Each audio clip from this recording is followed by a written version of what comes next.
Kakalikutin naman natin guys yung sarili nating laptop. Ang problema nito mga kalikot, bigla na lang nawala yung connection ng kanyang wifi. So dati okay naman to, bigla na lang na nawala yung kanyang connection. Nasubukan na natin na chinek yung kanyang drivers, okay naman. Tapos yung kanyang wifi connection mga kalikot, ayan, naka-X. Dito sa kanyang drivers, okay naman yung driver niya kasi dati naman na may internet connection siya. So ang gagawin na lang natin siguro nito mga kalikot, baklasin natin yung kanyang wifi module. Subukan nating linisan. Sinubukan din natin na uninstall yung kanyang driver sa kanyang wifi. Tapos in-install ulit, so same pa rin, wala pa rin nangyari. Bago natin kalikutin guys, huwag nyo pong kalimutang suportahan ang ating channel. Huwag nyo pong kalimutang i-subscribe ang ating YouTube channel at paklik na rin ang ating notification bell para lagi kayong updated sa mga bagong video natin mga kalikot.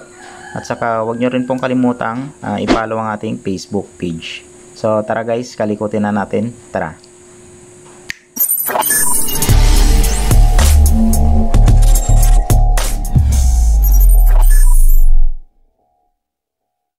Buksan na natin siya mga kalikot.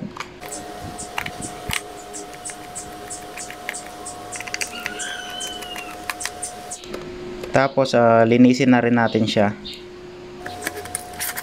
Tapos try natin linisan yung ribbon ng kanyang keyboard mga kalikot kasi may mga key na hindi na nagpipindot. Gusto nga natin bilhan ng bagong keyboard to kaso wala pa tayong budget. Pero try muna natin na linisan kasi hindi pa natin to nalilinisan simula nung binigay ng ate ko to.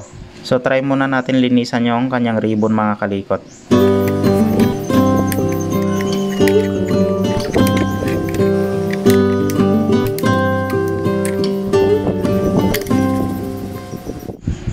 Ayan, sobrang dumi na mga kalikot. Ngayon pa lang natin nabubuksan to.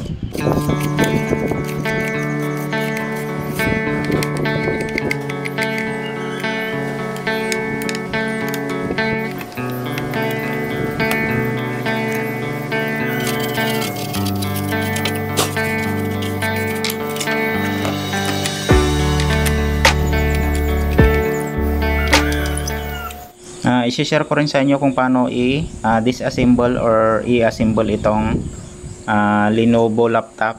Tapos yung model niya 80QQ. Yan yung model niya mga kalikot. So ganun lang yung pag disassemble natin. Tapos linisan na rin natin to dito sa kanyang mainboard. Tapos baklasin natin itong kanyang blower fan.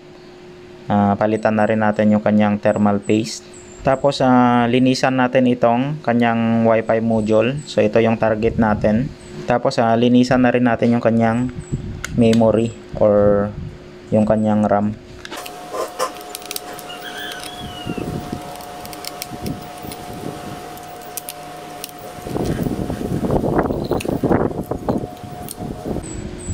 Ayan mga kalikot, matigas na siya. Linisan natin para hindi siya naghahang.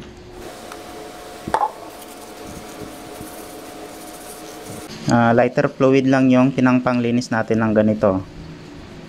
Mas mabilis siyang matanggal yung mga tumigas na thermal paste.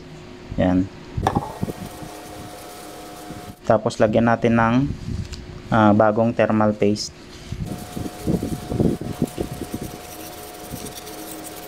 Tanggalin natin yung kanyang hard drive.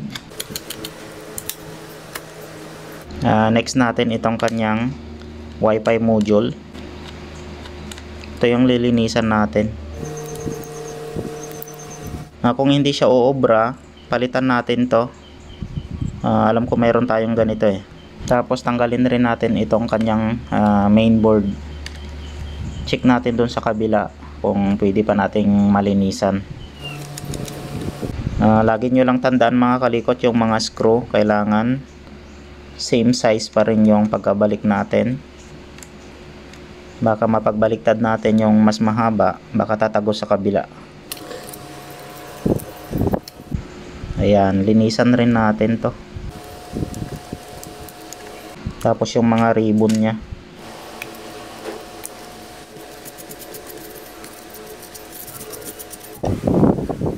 Linisan natin mga kalikot yung sakit ng keyboard, yung pinaglalagyan ng ribbon. Tapos ito yung sa kanyang touchpad.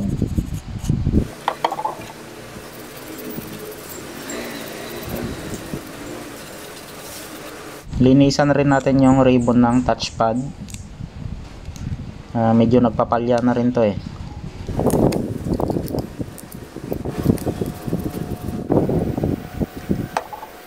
Ang paglinis naman ng ribbon mga kalikot, ayan, isang way lang, ganyan. Huwag pabalik-balik kasi matanggal yung kanyang contact. Wala tayong pamunas, damit na lang natin. Ayan. So, ganun lang. Huwag natin ibalik na ganun kasi mamaya baka ma-counter natin to, matanggal yung kanyang contact. Linisan rin natin yung kanyang RAM. Ayan.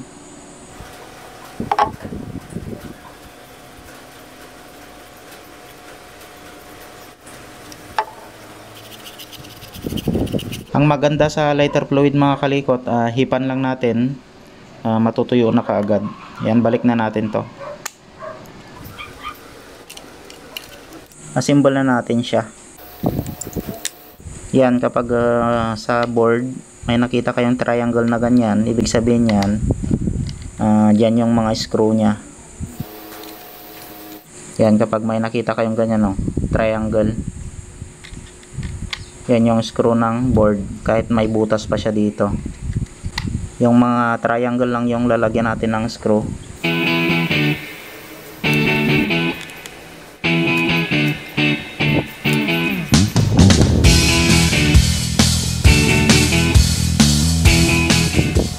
Ikabit na rin natin yung kanyang CMOS battery. Linisin muna natin yung contact ng flex ng panel screen.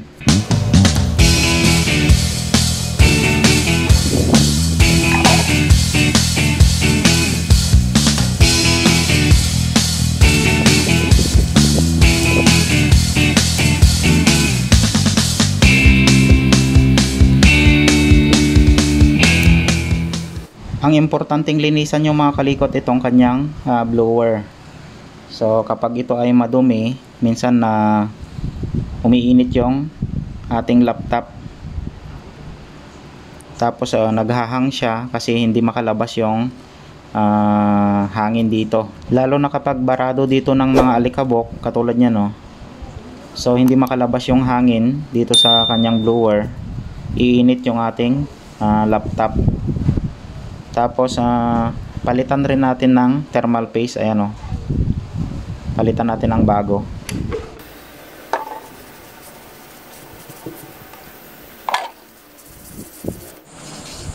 Ayan, mabilis matanggal yung tumigas na thermal paste.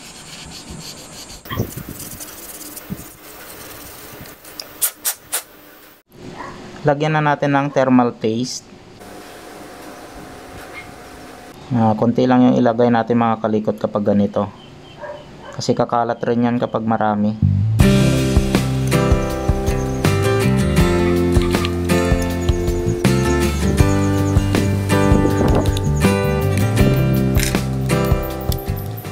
Ayan guys, may triangle din siya. Ibig sabihin dyan natin ilalagay yung mga screw. Kahit may butas pa siya dyan or may lalagyanan ng screw, dito pa rin yung lalagyan natin.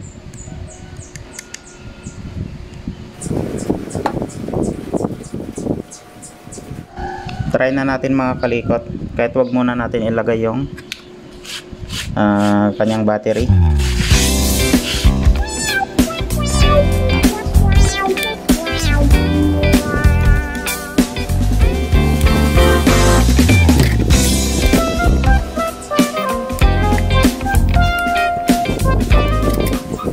Yan, try na natin. Sayang lang ito mga kalikot, oh. Siguro nabato nila to. Binigay lang kasi ng ate ko to, kaya pinagtsatsagaan ko lang din. Iset muna natin yung kanyang time kasi Tinanggal pala natin kanina yung kanyang CMOS battery. Kaya nag-default setting siya dun sa factory settings niya. Restart muna natin.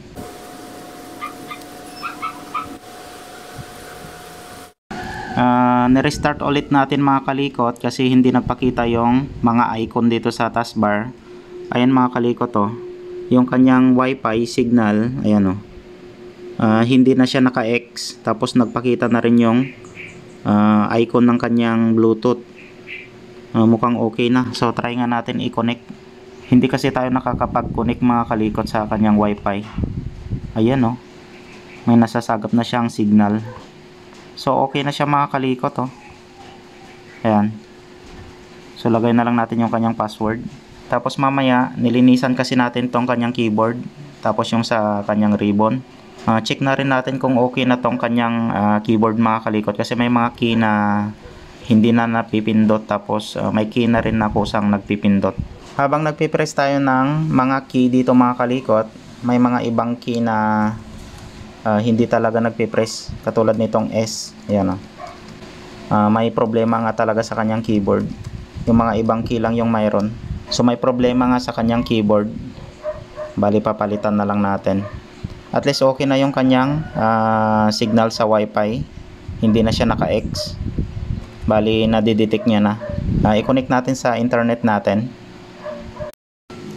Connect na natin siya mga kalikot. Check natin kung makakonect siya. Ayun, so okay na siya mga kalikot. Yan. So okay na siya. Bali nag-loss connection lang yung kanyang wifi module. So pati yung Bluetooth nariyan na rin. So okay na siya mga kalikot. Dito lang sa kanyang keyboard may problema talaga. Shutdown muna natin mga kalikot. Assemble muna natin siya. So at least okay na yung kanyang wifi connection. So ganun lang yung ginawa natin mga kalikot. Nilinisan lang natin yung kanyang contact doon sa board at saka sa kanyang module. So at least nagawa natin ng paraan. Okay na yung kanyang wifi mga kalikot. Assemble na lang natin siya.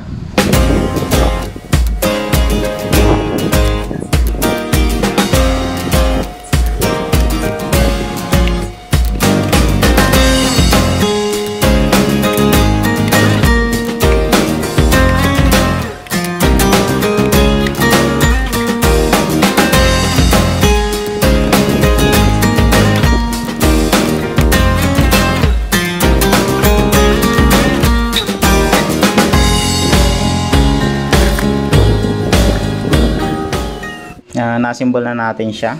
Try natin ulit. Tapos nalagay na rin natin yung kanyang battery. Power natin. Check na rin natin kung makaka-connect tayo sa internet. Magbabrowse tayo. Ayan, oh. Okay na siya. Pati yung Bluetooth nagkaroon na rin.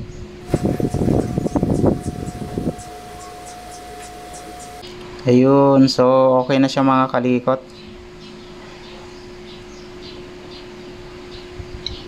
Ayan. So ganun lang mga kalikot kapag nawala yung wifi connection niya dito. Ganun lang yung gagawin natin. Linisan nyo lang yung kanyang wifi module. Kagaya nga ng ginawa natin. So okay na siya. May Bluetooth na rin, oh. Dati walang Bluetooth yan. Ngayon may icon na siya dyan, oh. Okay, so okay na siya mga kalikot. Tapos nakakapag-browse na rin tayo.